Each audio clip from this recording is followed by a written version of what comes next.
Hey pre-calc, the reason why this one says review on it is because these are two skills that you learned in Algebra 2, so technically you should already know how to do this, but it's stuff that's going to be used in the upcoming lessons, so we just want to make sure that we have a good grasp on it before we get to that. So it's all about long division and factoring of polynomials. And we're just going to hop into some examples. So first one is x squared minus 5x plus 4 divided by x plus 2. So what we want to do for long division is we want to put what we're dividing by on the outside and what we are actually dividing on the inside of our big long 4th grade long division symbol. Okay? Then what we're going to do is we're going to ask ourselves, what do we need to multiply x by to get x squared? And that would be x. X times x is x squared. So we're just going to write an x up top. And then we're going to take that and we're going to multiply it by both parts of what's on the outside there. So we're going to multiply and multiply, so we're going to get x squared plus 2x. And we're going to line that up and subtract. So x squared minus x squared is nothing. And then negative 5x minus 2x is negative 7x. And then we're going to bring down the plus 4. And then we're just going to repeat that process. So we're going to ask ourselves, what do we multiply x by to get negative 7x? And that would be minus 7. And then we're going to take that minus 7, we're going to multiply it by the x, and multiply it by the 2. So negative 7x and negative 14. And then we are going to subtract once again. And this one gets a little bit more confusing because of all the negatives. But we have negative 7 minus negative 7. That's the same as negative 7 plus 7, which is 0. So that's gone. And then we have positive 4 minus negative 14. That's the same as positive 4 plus 14, which is 18. Okay, now that's our remainder. We can't go any further with that because it doesn't have an x in it. So we are just going to take that 18 and add it to our answer, except we haven't yet divided it by x plus 2. So we need to divide it by x plus 2. We haven't done that to it yet. Okay, so our final answer is x minus 7 plus 18 over x plus 2. Second example, this one is a little bit trickier. We have 2x cubed plus 3x plus 5 divided by x squared minus 4x plus 1. So to get this one set up, we want to start with what we're dividing by on the outside. And then on the inside, what we are actually dividing. Now, the trick with this one is we are missing the x squareds. So we have cubed, and then we have x to the first power, but we don't have any x squareds. It's important that we put our x squareds in inside there. So just use a 0 to hold the place there. So we're going to have 2x cubed plus 0 x squared plus 3x plus 5. When you're doing long division, you need to make sure that every degree of your variable is represented. So 3, 2, 1, and then 0, which is just our constant. Okay? From there, our process really isn't any different. We're going to ask ourselves, what do we multiply x by to get 2x cubed? And that would be 2x. And then we're going to multiply that 2x by all three of our terms here. So we're going to have 2x cubed minus 8x squared plus 2x. And then we're going to subtract. So 2x cubed minus 2x cubed is nothing. 0 minus negative 8, that's the same as 0 plus 8. So 8x squared. And then we have 3 minus 2 is just 1x. And then bring down the plus 5. And then repeat that process. So ask yourself, what do you multiply x squared by to get 8x squared? And that would just be 8. And then we're going to take that, switch to blue here, and multiply that 8 by all three of your terms. So 8x squared minus 32x plus 8, and then subtract. So you have 1 minus 1 minus negative 32, which is the same as 1 plus 32, which is 33x. And then 5 minus 8 is negative 3. And we can't go any further, so that 33x minus 3 is our remainder.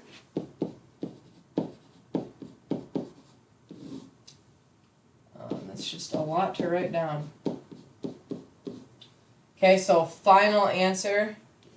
I'm just going to be a little lazy and draw a square around there. Maybe I'll erase a little bit so I don't have to rewrite the whole thing.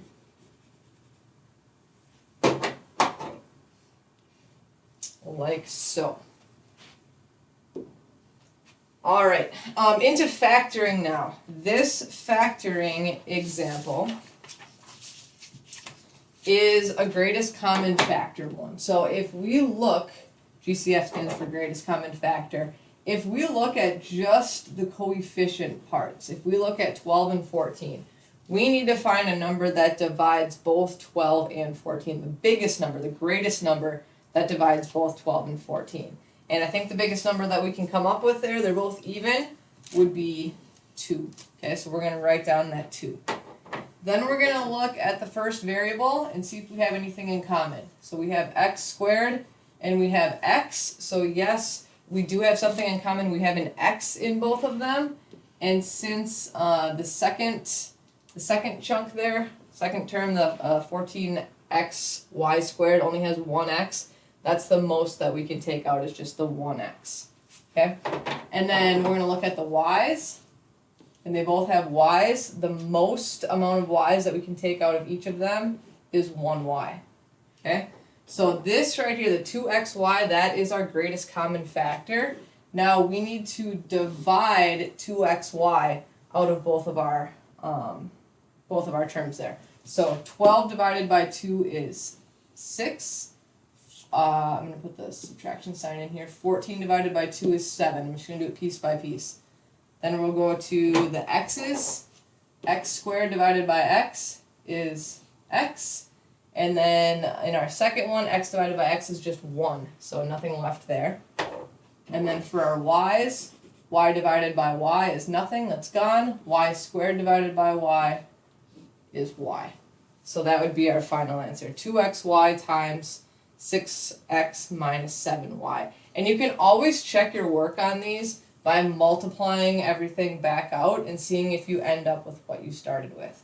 So you could take this 2 and distribute it to both parts, and you can take the x and distribute it, and the y and distribute it, and you would end up with 12x squared y minus 14 x y squared. If you did that, you don't have to do that. That's just how you can check your work and make sure you did it right. All right, next one. So if we take a look at this one, we first want to check for a GCF, and I don't think we're going to find one because 4 is divisible by 1, 2, and 4, and 9 is divisible by 1 and 3 and 9, and none of those are the same. So we don't have a GCF, but what we do have is we have a quadratic here, and this is a special one, and maybe you remember this from Algebra 2. It's called a difference of two squares, or difference of perfect squares. So what you can see is everything in here is a perfect square. 4 is a perfect square, it's 2 times 2. X squared is a perfect square, it's x times x. 9 is a perfect square, it's 3 times 3. And then this subtraction sign is your difference. Okay, if it's an addition sign, it doesn't work. But in this case, it's a subtraction sign, it's a difference of two squares. So it's super simple to factor difference of two squares if you know how to do it.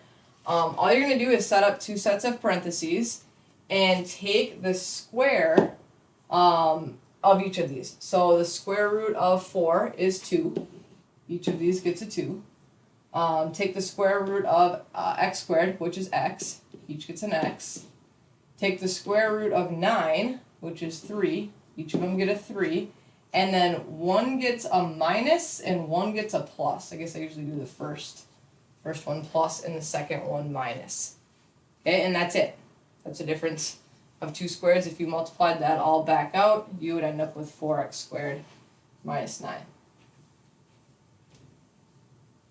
Alright, the next one is another factoring example, 3x squared minus 2x minus 5, and this one is a trinomial, a quadratic trinomial. And to do these ones, there's a couple different ways. I'm going to do it first with the way I call the Xbox method. And what you do there is you take your A, so we have A, B, and C are these three numbers, okay? You take your A times your C and you put it on top, and then you put your B on the bottom. So in our case, A times C, 3 times negative 5 is negative 15. That goes on the top. B is negative 2. That goes on the bottom, okay? Then what we're looking for are two numbers that multiply to negative 15 and add to negative 2. So think about that. Which two numbers multiply to negative 15 and add to negative 2? That would be negative 5 and positive 3. Multiply to negative 15, add to negative 2. Okay? Then what you're going to do is you're going to replace that negative 2x with negative 5x plus 3x. Okay? It's the same thing. We're not changing our expression at all by doing that. We're just making it so that it has 4 terms instead of 3 terms. So we're going to end up with 3x squared. Now remember, instead of minus 2x, we're going to do minus 5x plus 3x, and then minus 5. Okay?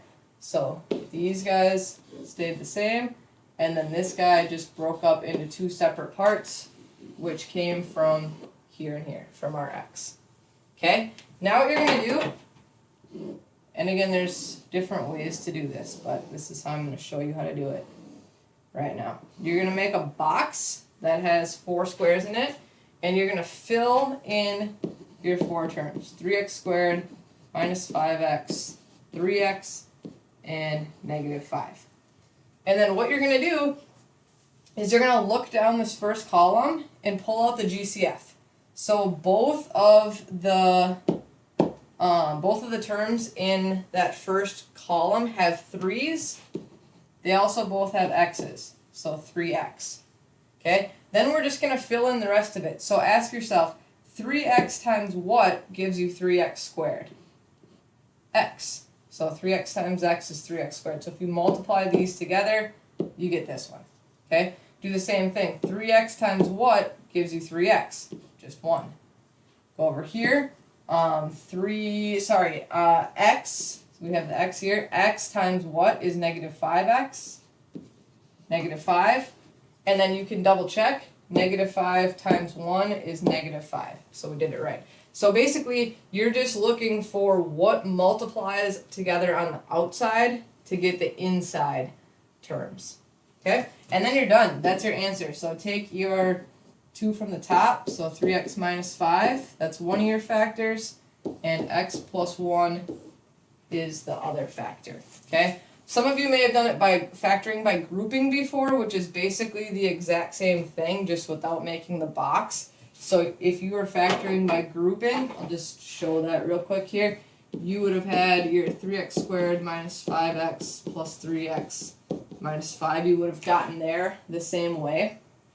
But then, instead of making the box, you would have had just looked here and pulled out the GCF, so it would have been an x.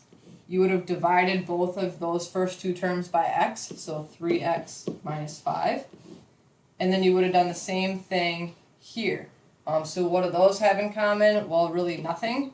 So just a 1, and then 3x minus 5. Your goal would have been to get these two to be the same, which they are. So that's one of your factors, 3x minus 5. Your other factor is what's on the outsides, x plus 1. So exact same answer, just kind of 2 different visual ways of doing that.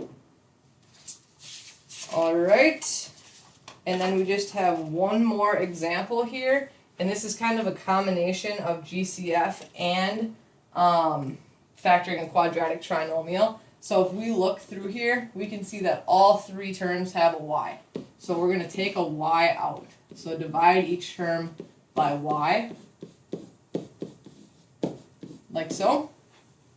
And then we can kind of ignore the y on the outside right now. Write down our A, B, and C. You can use the x if that works for you. So 1 times 24 is 24, and then negative 14 goes on the bottom. You're looking for two things that multiply to 24, add to negative 14. That's going to be what, negative 12 and negative 2. And actually on this one, since your A value is 1, you don't even have to do the whole grouping thing or the whole box thing. You can if you want. But if that leading coefficient is 1, you can jump right to the factored form just using those two answers. Just y minus 12 and y minus 2. And then don't forget this original y right here. Make sure that that guy comes back down, okay? So again, that only works, that shortcut only works if your leading coefficient is 1, not if it's anything greater than 1. Then you have to use the box method or grouping or guess and check if you learned it that way. Okay? That's it. Go ahead and do the worksheet.